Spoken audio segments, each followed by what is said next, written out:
Alright, welcome to today's video.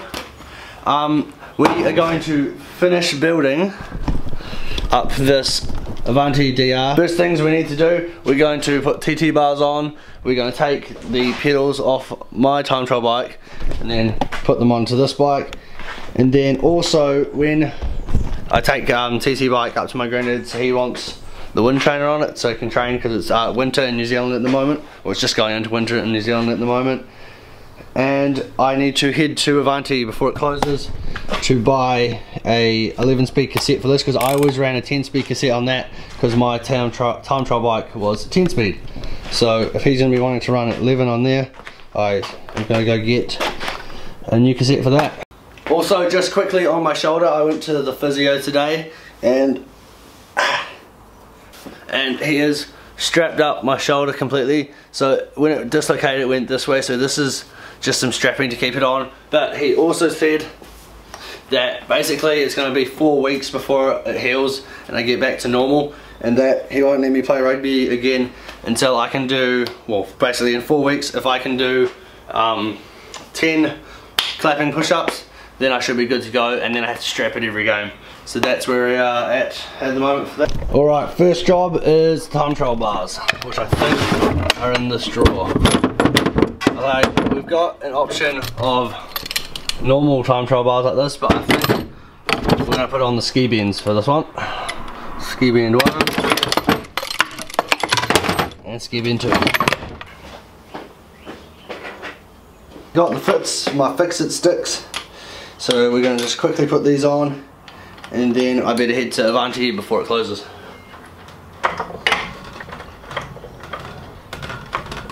Alright, just tighten it enough so that I can move it down and then into position.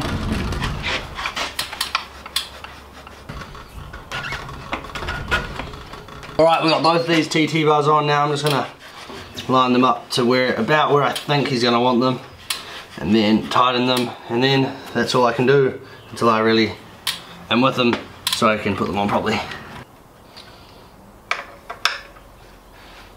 Alright, TT bars are all on, and now I'm going to quickly head into town to try and get a cassette for the trainer.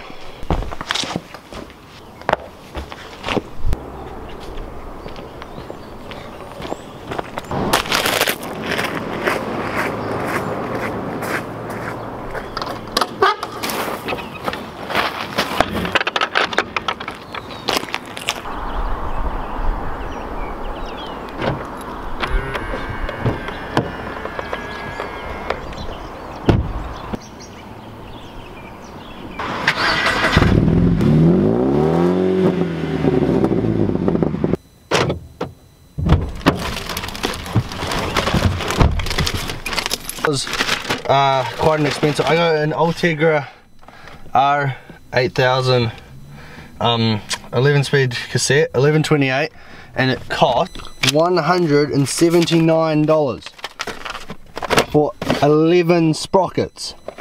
That is actually such a rip-off, but it had to be done.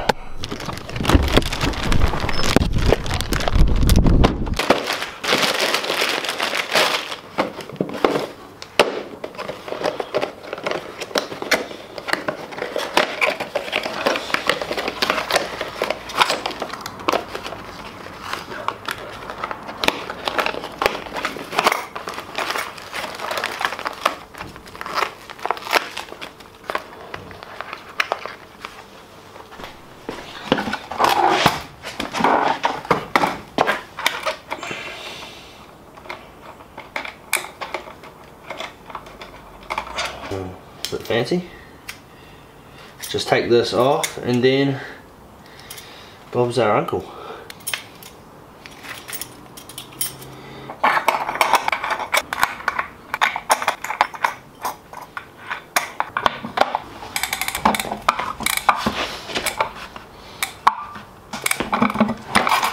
And now the wind trainer is all ready to go.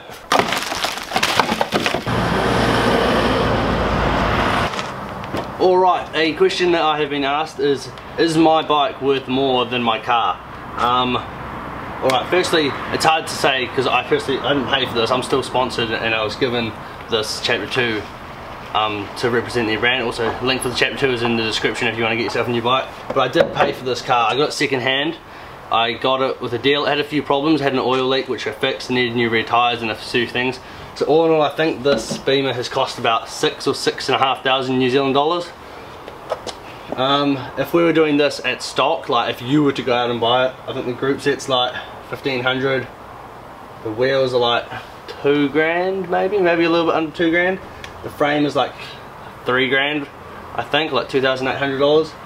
And then obviously bottle cage, shifters, so they're pretty similar in price actually, but I'm pretty sure, like for me, my car costs more. I've put more money into my car, and yeah, but I think the bike would actually, if you were to buy it stock and everything, and you paid for everything at the normal price at retail, the bike would be worth more than my car, which is actually pretty crazy to think.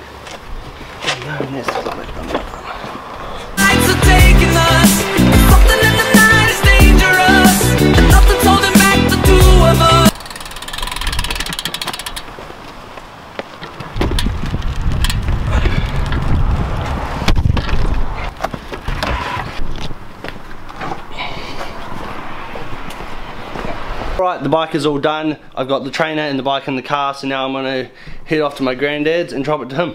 Where did my turn on the wrong way? Never be turning around, never be turning around, ayy. Never be slowing it down, never be slowing it down, ayy. I keep my foot on the gas, I keep my foot on the gas, ayy. I know I'm never gonna crash, I know I'm never gonna crash, ayy. Never be turning around, never be turning around, ayy. Never be slowing it down, never be slowing it down.